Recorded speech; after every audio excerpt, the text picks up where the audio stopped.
undisputed UFC heavyweight champion of the world, Francis the Predator Ngannou.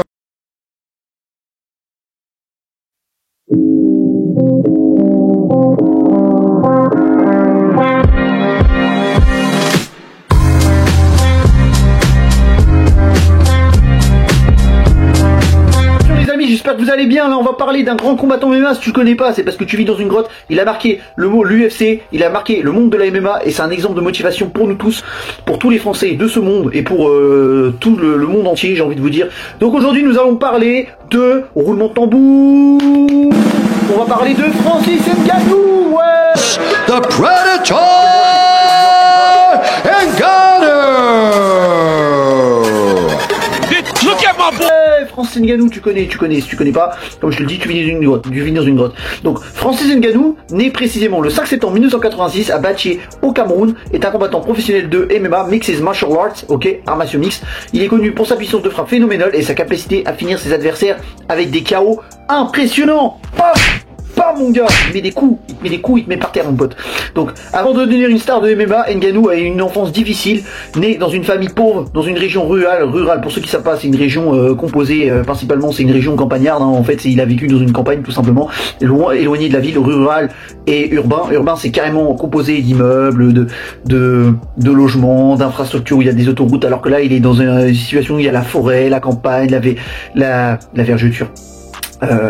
La verdure et tout et j'en passe. Donc voilà, c'est région rurale égale la campagne. Voilà, on va pas se compliquer la tête. Il a grandi dans des conditions précaires. À l'âge de 12 ans, il se passionne pour la boxe, mais il est rapidement confronté aux défis de la vie et aux difficultés économiques de sa région, les gars. Donc premier chapitre, début et parcours avant l'UFC. À 20, ça doit être sur Paris, je pense. Donc je sais pas, dis-moi si je me trompe.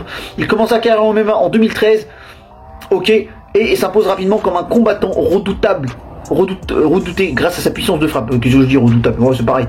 Deuxième chapitre, les amis, on attaque sa carrière directement à l'UFC. Là, on attaque sa carrière, pas le préquel avant l'UFC. Là, on attaque la carrière. Donc voilà, Ngannou fait ses débuts à l'UFC en 2015. Dès ses premières apparitions, il se distingue par sa force incroyable, son habilité à mettre fin au combat de manière spectaculaire.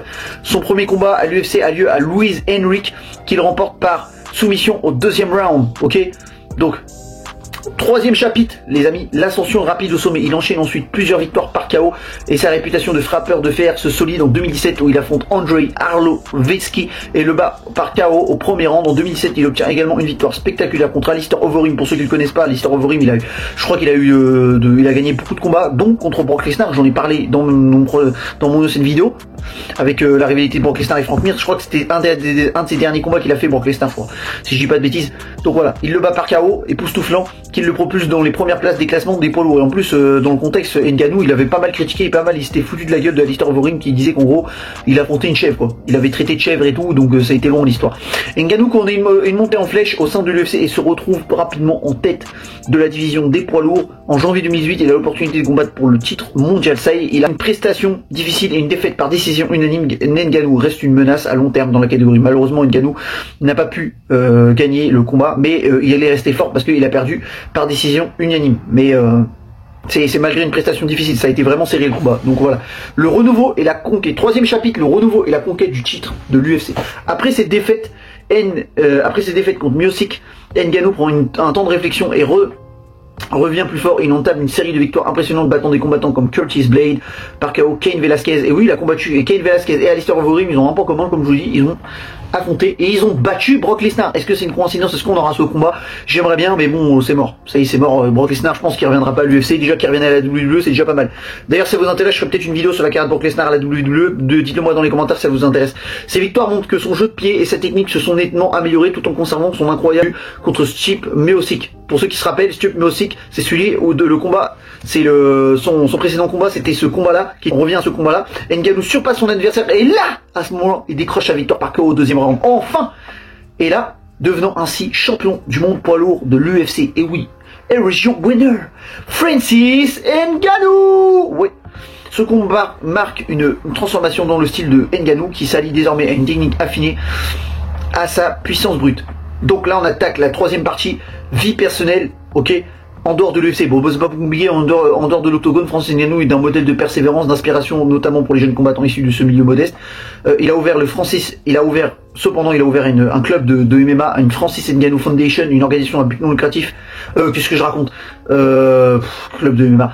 Une organisation à but non lucratif qui soutient les enfants défavorisés au Cameroun dans d'autres régions du monde. Comme je vous l'ai dit, il a vécu dans une région rurale où il a vécu principalement dans la pauvreté. Et dans son entourage, c'était principalement des gens qui ont vécu dans la pauvreté. Donc il a créé cette association pour aider les jeunes enfants au Cameroun qui sont issus défavorisés, qui sont dans des issues défavorisées, les gars. Donc voilà. Maintenant, là, on attaque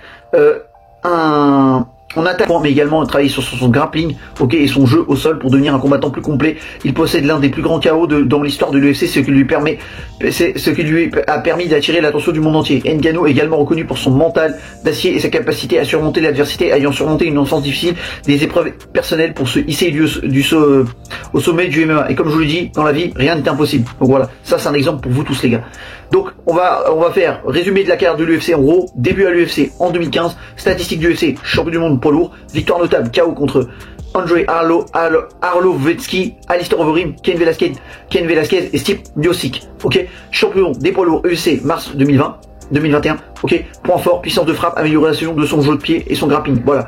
Donc Francis Ngannou reste l'un des combattants les plus redoutés de l'UFC et son avenir semble prometteur avec une popularité croissante à la fois dans le monde du MMA et dehors. Donc voilà. Si la vidéo vous a plu, n'oubliez pas de liker, commenter, de vous abonner et partager. Et dites-moi si vous voulez plus de vidéos de ce style là. Donc voilà. Sur ce, je vous laisse. Passez une bonne journée. Allez, tchuss!